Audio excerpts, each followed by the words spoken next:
Hi, this is Jeff, and welcome to Class 41. Sorry I couldn't join you this evening, but I got some great exercises for you so that you can get those business plans up to speed. And this is all about financials. Now, before your eyes roll back into the back of your head, don't fall out your chair, okay? This is going to be a real easy exercise. I put it together for you, and we're going to start off with some business startup worksheets, basically putting together what your budget is going to be. It's real easy. A lot of times when people hear about their budget and, numbers, they kind of lose it. Don't lose it. It's just dollars and cents. And what we're going to do is on this first sheet, this is the business startup sheet, and there are two sheets in this exercise. The second one is going to be what I call your sales forecast sheet, or in fact, it is a sales forecast sheet. And it's also going to have your personal expenses exposed to this as well. So the first slide that I'm going to show you, the first page that I'm going to show you in this worksheet is the business startup sheet. You'll notice that there's some categories here. The first category is the name and the percentage of ownership. That is, you're going to take this block and you're going to actually put your name in here and the percentage of ownership. Now, if you're the only one that owns the company, it equals 100% ownership.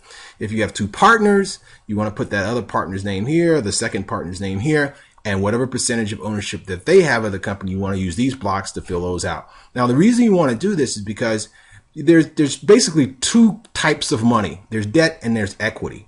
In this case, if they are investors in your company, they've essentially taken on equity in the company. That means they have ownership of the company, which means they own a number of shares in the company. In this case, let's just say it's 50%. So I would put 50% ownership, and you've got 50% ownership, and there are two partners, you and your partner. And here you're going to put that partner's name. And then on this line, you're going to put the total for that. If it's just you, it's a real easy exercise because you can just say, 100% ownership, and there you are. Then down here, you want to say, okay, how much money have you actually put into the company? You want to put that in this category here. You see that? So if you put 100% in, if you put $100 in, if you bought business cards that cost you $10, your investment today is $10 in the cards. If you've bought a bunch of equipment and your garage is just filled with stuff to go into your new business, then you can just put it right here on this line, and maybe it's $10,000 or $5,000 or whatever that number is that you've invested in the company to date. You're going to put it in this field. The next field is your total investment, the total of these two lines, and then two other fields that you may or may not be able to complete in this exercise.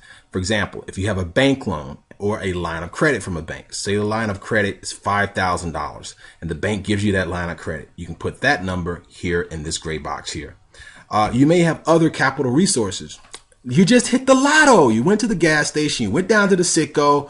You scratched off, and you scratched off 10 grand. And you decided that you want to take 5,000 of it and you want to invest it in the company. Well, that's a capital resource, and you want to put it on this line right here. The next one, of course, is the total investment in the startup, which is the total of all of the monies, little or small, that you've invested in the company so far.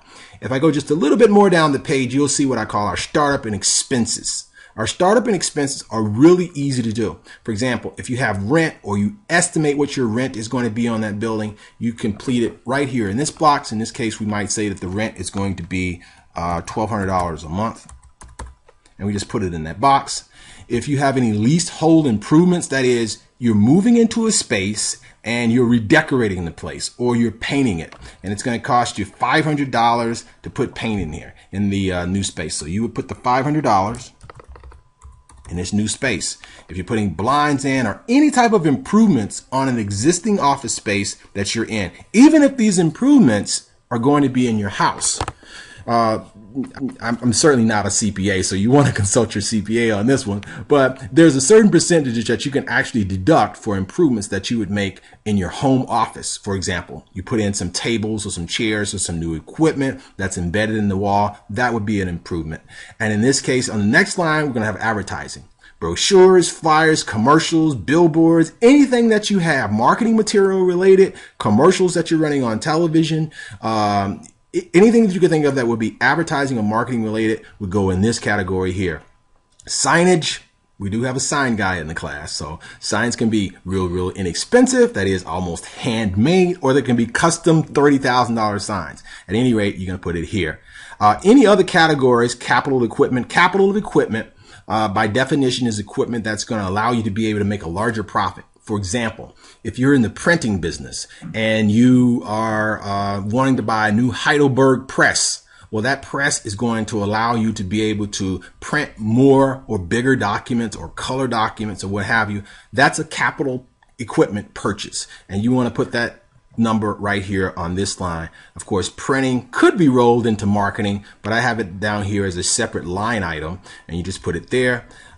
Any additional categories that you would want to add, you can simply do that in this category here and fill that out so that you can, add any additional lines that I may have forgotten about in this particular instructor in class. Travel and entertainment, of course, all of that stuff is going to cost you. You're going to want to go out and entertain clients and vendors and so forth to get them to do business with you and to make relationships. So don't lose sight of that figure too. The location administration fees, opening inventory, any equipment. For example, if you're in a business that's equipment intensive or inventory intensive, you want to make certain that you are putting down those expenses. Any jewelry or beads that you're buying for your retail fashion outlet, you want to put those initial purchases here. Promotional expenses that you might have. Public relations campaigns would go on this advertising line for promotional expenses. And then I have another line here, which is really kind of repetitive, so we really don't need it. But other expenses would come into play. You can put them either here or here. Contingency fund. You want to have a backup. What's your emergency plan in the event that the alternator goes out in your car, the battery dies, or something happens with a piece of equipment that's vital to the functioning of your business? You want to have a contingency fund. So you may want to sock away $2,000 or $3,000 or $1,000, whatever you think you need in order to have some extra cushion in the bank so that you can back up on. And then certainly you want to have an adequate supply of working capital. If it's just you, then of course you can actually, bootstrap this thing and essentially pull proceeds out of the company as you're bringing in revenue into the company. And we'll talk more when I get back about the bootstrapping effects of using current income or vendor credit in order to build off of your working capital and your working income. Okay, that's it for session number 1. I want you all to get started on this and turn this in at the end of class. It shouldn't take you very long to do it. If you have any questions or whatever, the classroom proctor will be happy to help you with this exercise, but it should go fairly easy. So don't get all caught up in whether the numbers are exactly right or perfect or whatever. Don't do that. Just put down what you think your expenses are likely to be and what your startup costs are likely to be. So when you sit down with one of the CPAs on staff or with one of the consultants, you'll at least have some ideas to work with on paper. And then when I get back, I'll help you put all of this information inside of your business plan. I hope you have a great class. Y'all are the greatest. Let me tell you, y'all are the greatest. I wish I was there right now, but finish this first part of the assignment and then stay tuned for assignment number 2, which is going to be right after this video. That's it for the show.